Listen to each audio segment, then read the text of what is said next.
Hello and welcome back to Tips and Tricks with Eoin Part 5. Well, today's tips and tricks I'd like to give you are to do with large data sets or working with lists in Excel. It's two shortcuts actually that I'd like to give you. One is what is the best way or what's the best way to navigate a list, and the other then is what's the best way to highlight that list.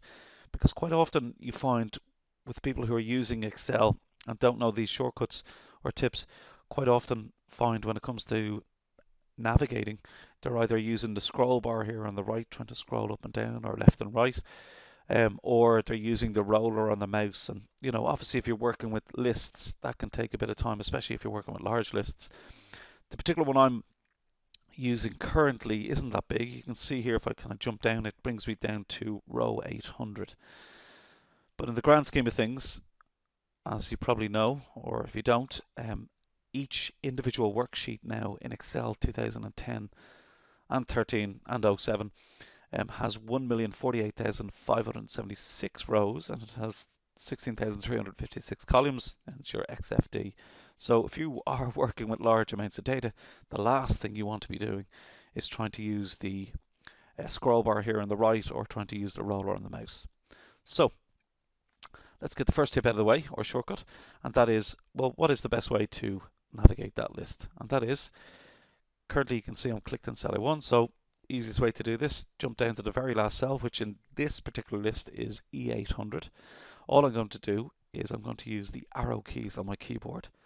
So if I hold down my control key, so currently you can see I'm clicked in cell A1, but I'm going to hold down my control key and I'm going to simply just hit arrow right once, and you can see it brings me to the last column of data.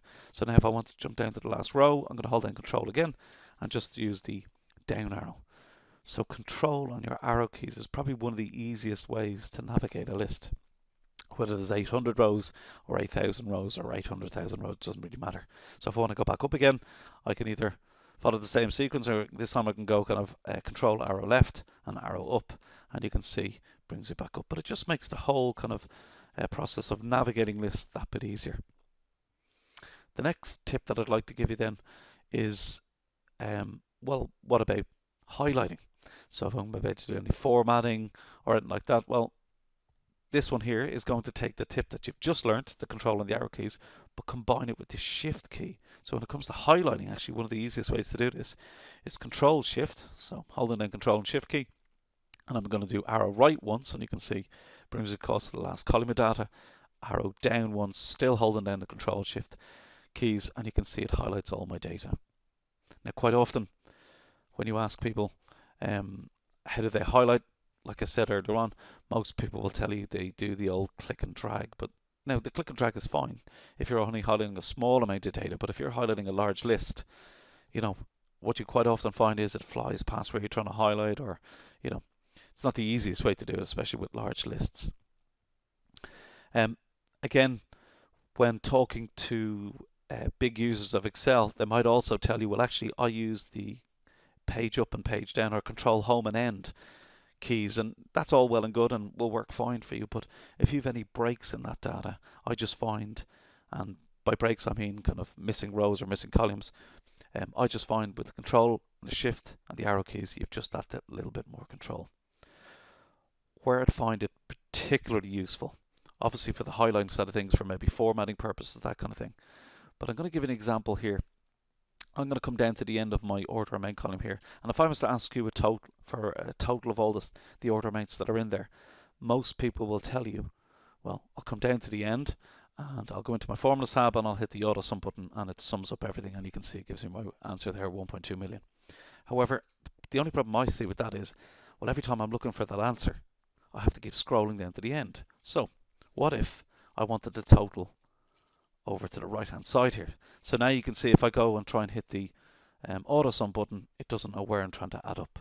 So what you get people doing is, okay, well, I need to put in the range here, so I'm going to click on the very first cell and they'll click and drag. But again, you've that issue with the click and drag, and especially if it's a large list, could take a bit of time to do. So what you're going to do next, or the next time, is put in your equal sum, click on the very first cell of that range, and then just use that last tip that I gave you, control shift and down arrow, and you can see it's now highlighted that large range. So you can see it's saying here equal sum to equal sum E2 to E800. I can click on enter and you can see it gives me the answer I'm looking for. So the highlighting tip is not just necessarily good for highlighting for maybe formatting purposes, but it's also very, very good for highlighting large ranges in formulas. So I hope you enjoyed the tip, and hopefully that'll make kind of life that bit easier for you when you're working with Excel. Be sure to like our Facebook page. This is where we post up all our videos. Our Facebook page here in IACT is www.facebook.com/IACTonline.